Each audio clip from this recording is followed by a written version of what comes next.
Vaya semana, las inundaciones de Brasil nos han dejado sin palabras. España tiene encima las elecciones catalanas. Las protestas pro-palestinas en universidades continúan. La ONU le da más voz a Palestina, mientras que Israel insiste en su ofensiva.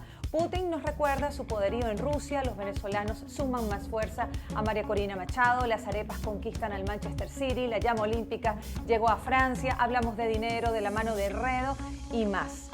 Soy Goiza de Erazúa y acompáñame a recorrer el mundo y sus historias con el tono que nos une en este resumen semanal desde Europa.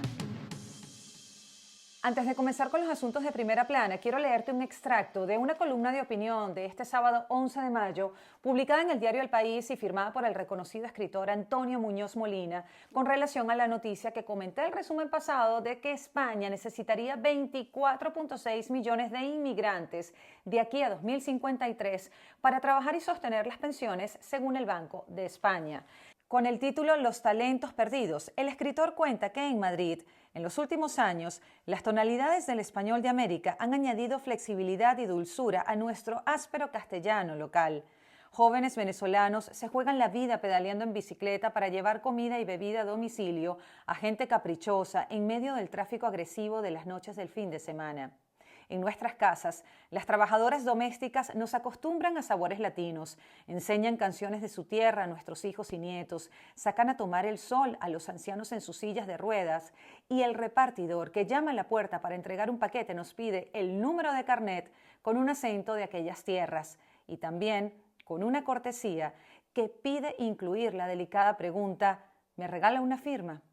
Lo que sí sabemos, según un informe publicado por este periódico, es que la gran mayoría de los emigrantes con formación superior y sólida experiencia profesional que llegan a nuestro país no pueden ejercer aquí sus capacidades ni desplegar su talento por culpa de una administración que tarda años y años en convalidar un título, por recelo, por racismo, por corporativismo, por un sistema económico en el que prevalece el empleo poco cualificado.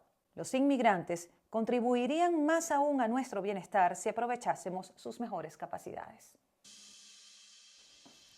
Las peores inundaciones en la historia del sur de Brasil, del estado de Río Grande do Sul, han ocupado gran espacio informativo en este lado del mundo. Las inundaciones causadas por las precipitaciones y el desbordamiento de ríos han dejado más de 100 muertos y 1.5 millones de afectados. El número de muertes va subiendo conforme el nivel del agua va bajando y aunque el impacto de las imágenes nos hace pensar en el cambio climático, son las historias de solidaridad y humanidad, de supervivencia, las que más se han viralizado y más nos han tocado. Ver a tantos animales siendo rescatados ha movido la fibra de muchos, incluyéndome, o el profesor que no sabía nadar y pidió prestado un kayak con el que rescató a unas 300 personas. ¿Y qué me dicen del equipo de remo brasileño y una nadadora de aguas abiertas que a un par de meses de los Juegos Olímpicos en París han decidido abandonar sus sueños de clasificar a la competición para sumarse a los esfuerzos de recuperación? Y así muchas más. Estas son las grandes historias, las que en medio de la tragedia sacan lo mejor del ser humano. Fuerza Brasil.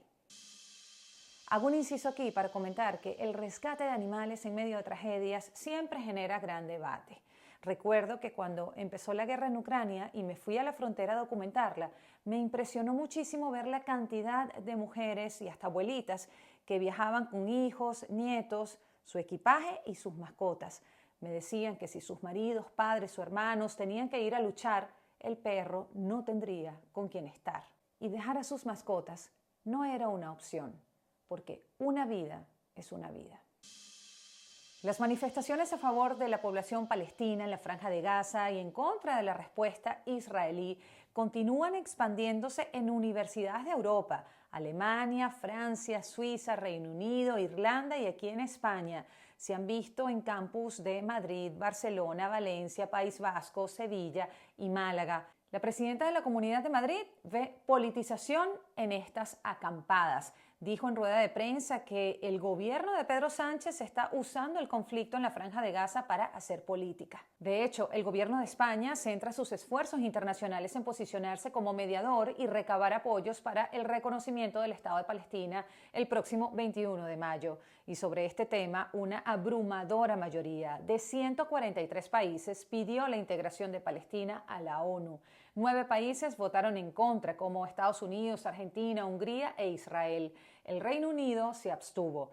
Estados Unidos, aunque en línea con este tema con Israel, amenazó con mayores restricciones al suministro de armas si Israel sigue adelante con el ataque.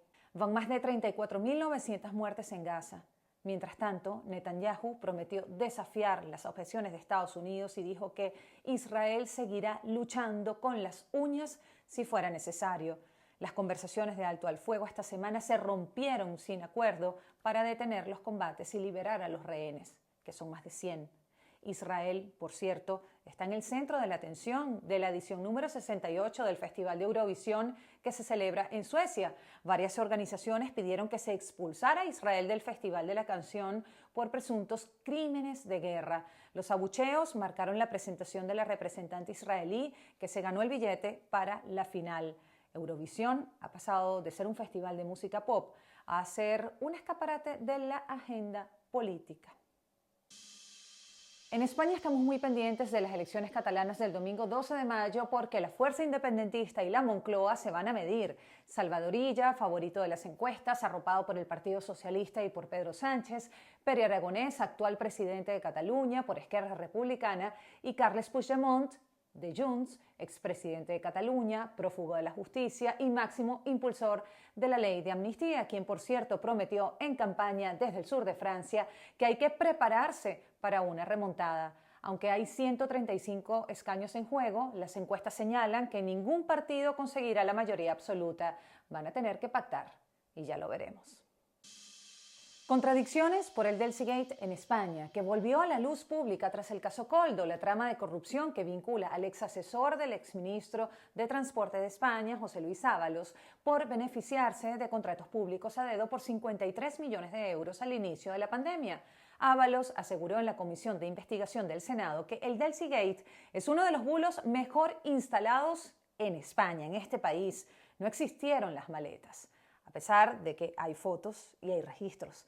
De hecho, Koldo García, ex asesor e investigado por la trama y acompañante aquella madrugada del exministro Ábalos aquel 20 de enero de 2020 para recibir a Delcy Rodríguez, reveló hace 2 semanas en esa misma sala que vio cómo descargaban 6 maletas grandes y 6 pequeñas y dijo que lo que pasó esa noche no podía hablar ni muerto, pero sí podía decir que Ábalos hizo lo que tenía que hacer para salvar las muchas empresas españolas en Venezuela y que no se quedó con ninguna maleta ni hizo nada ilegal. Delcy Rodríguez tenía la prohibición de pisar suelo europeo por estar sancionada por la vulneración de derechos humanos en Venezuela. Ahora el juzgado de Madrid tendrá que decidir si libera los videos del encuentro como prueba del caso. Nos vamos a Rusia por 2 motivos. El primero es que Vladimir Putin fue investido para un nuevo mandato de 6 años tras su controvertida reelección, en ausencia de candidatos de oposición. El jefe del Estado ruso de 71 años y en el poder desde hace casi 25, se presenta a la reelección al menos hasta 2030, gracias a un cambio constitucional para poder ejercer otros 2 mandatos de 6 años hasta 2036, año en que cumplirá 84 años. Algunos países europeos decidieron boicotear la ceremonia. 2 días después, Rusia engalanó con aires patrióticos, pero con mucho menos tanques y tropas, el Día de la Victoria, el 9 de mayo, la celebración de la derrota de la Alemania nazi en la Segunda Guerra Mundial, que Vladimir Putin, por cierto, ha convertido en un pilar de su mandato y una justificación de su ofensiva en Ucrania. El Kremlin concede un puesto de honor a los militares que protagonizaron la ocupación de Bucha, ¿recuerdan?, donde se encontraron cientos de cadáveres en abril de 2022. Rusia se enfrenta a una serie de retos, sobre todo económicos, ya que el desenlace del mortífero conflicto de Ucrania sigue siendo incierto, esto sumado a las sanciones y la inflación. Mientras tanto, siguen los ataques a Ucrania, Ucrania va respondiendo, pero las fuerzas tácticas nucleares de Rusia están poniendo aún más tenso el escenario.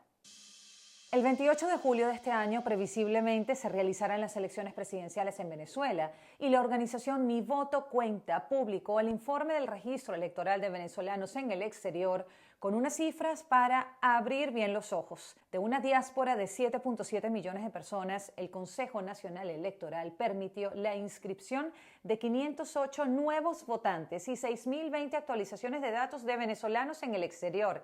Es decir, algo más de 6.500 personas confirmaron que podían votar.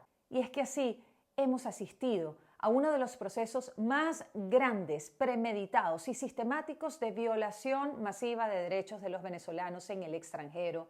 Al menos 4.5 millones de venezolanos han sido despojados de su derecho a la participación política. Desinformación, trabas y negligencias marcaron el proceso, y esto, más allá de desmoralizar a la mayoría, significa que la intención de voto es aún mayor dentro del territorio nacional. El apoyo que está recibiendo María Corina Machado con Edmundo González en la tarjeta electoral es una maravillosa señal de la lucha y de avance.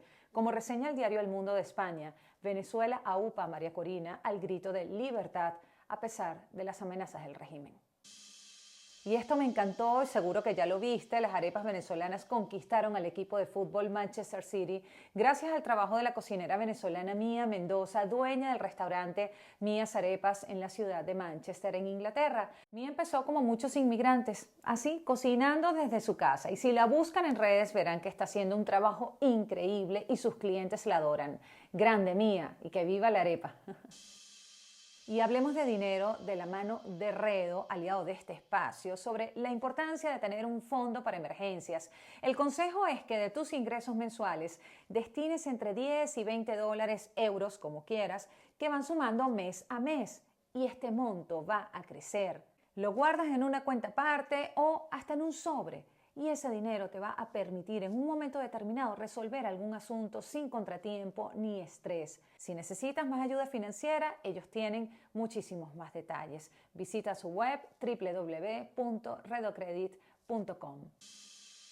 Y los dejo con estas espectaculares imágenes de Francia, que dio la bienvenida a la llama olímpica con un espectacular despliegue en el puerto de Marsella. Más de 120.000 personas recibieron el barco que transportaba el fuego olímpico, que partió desde Grecia hace un par de semanas y que ahora emprenderá un viaje por todos los territorios franceses, incluidos los de ultramar, antes de llegar a París el 26 de julio para dar el pistoletazo de salida a los Juegos Olímpicos. Gracias totales por acompañarme esta semana a recorrer el mundo y sus historias con el tono que nos une. Soy Goiza de Arazúa, desde Europa. Y recuerda que la mejor noticia eres tú.